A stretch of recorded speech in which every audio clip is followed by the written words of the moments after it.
तो क्या आपको वाइब्रेटर का मतलब पता है?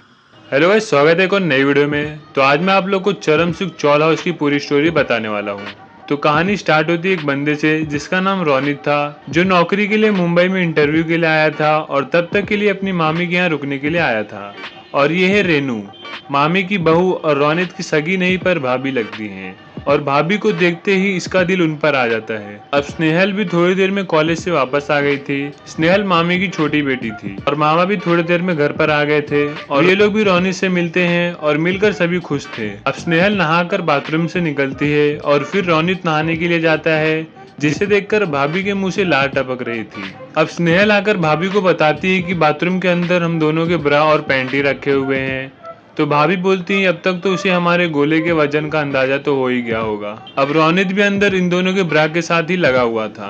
अब बाद में भानु भैया भी घर आ गए थे और वो भी रोनित से मिलते हैं। अब रात को सब मिलकर खाना खाते हैं और थोड़ी बहुत बातें करने के बाद सब सोने का बंदोबस्त करते हैं। और मामा रोनित को बताते हैं मुंबई के घर छोटे रहते हैं, तो छोटी जगह पे ही हम एडजस्ट करके सो जाते हैं और प्राइवेसी के लिए बीच में पर्दा लगा देते हैं। अब सोने के टाइम भानु और रेनू भाभी उसी पर्दे के बीच जमकर सेक्स करते हैं, जिसकी आवाज सभी को सुनाई दे रही थी और रोनित को भी इनकी आवाजें आती हैं और ये सुनकर ही ये मजे लेता है। अब अगले दिन भानु और मामा काम पे चले जाते हैं और स्नेहल भी कॉलेज चली जाती है और रोनित भी इंटरव्यू पे जाने के लिए रेडी था। और जैसे ही भाभी से खाना देने आती है, ये तो अलग ही खो जाता है और कुछ भी इमेजिन करने लगता है।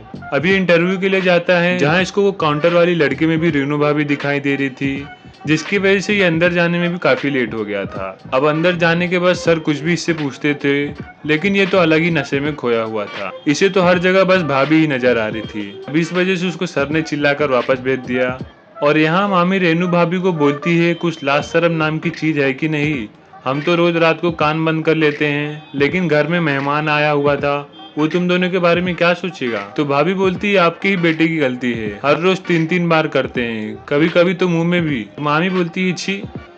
बाद में स्नेहल भाभी को पूछती है कि आपको वाइब्रेटर के बारे में पता है। तो भाभी बोलती है नहीं। तो स्नेहल उन्हें कियारा वाला वीडियो दिखाती है और बोलती है इसका एक देसी जुगाड़ भी है, बैगन। भाभी बोलती है हाँ ये बिल्कुल सही रहेगा। अब रोनित वापस आ गया था और बोलता है आज इंटरव्यू नहीं हो पाया है, कल है। और उस समय घर पर कोई था भी नहीं। तो रोनित पीछे से भाभी का हाथ पकड़ लेता है और फिर उन्हें चूम लेता है और भाभी भी मान जाती है। और भानु भी घर आ रहा था और वो जस्ट पहुंच ही गया था। और जैसे ही वो दरवाजा खोलता है कि तब तक रोनित बाथरूम में जाकर छुप गया था। और आते ही ये भी रेनू के साथ शुरू हो जाता है। तभी अंदर से कुछ आवाज आती है। तो रेनू बोलती है मैं यही बताने की कोशिश कर रही थी, लेकिन आप तो रुक ही नहीं रहे थे। अब शाम को खाने में बैगन बना हुआ था। तो मामी बोलती है बैगन तो भाभी को नहीं पसंद। तो स्नेहल बोलती है भाभी को इसके फायदे का पता चल गया है। अब रोनित भानु को बाहर ले जाकर उसके ड्रिंक में कुछ मिलाकर उसे पिला देता है। और जब ये उसे घर लेकर आता है तब तक सब सो गए थे और ये भानु को बाथरूम में ही सुला देता है और खुद भाभी के पास आकर जमकर सेक्स करता है और दोनों खूब इंजॉय करते हैं। अब अगले दिन बाहर स्नेहल रोनित को बोलती है कि मुझे पता है कि आपने रात को क्या किया, तुमने भाभी के साथ मजे किए। और वहीं हो जाता है एपिसोड खत्म। पूरी कहानी खत्म हो जाएगी, लेकिन सबका एक ही सवाल रहेगा कि अडल्ट कंटेंट कहाँ है। लौड़ा का चरम सुख है। मतलब अब उल्लू भी अपने फैंस का काट रही है। हद हो गई भाई। थी पूरी कहानी बस टाइम पास से भरी थी, आपको देखते देखते ही बोर आ जाएगा।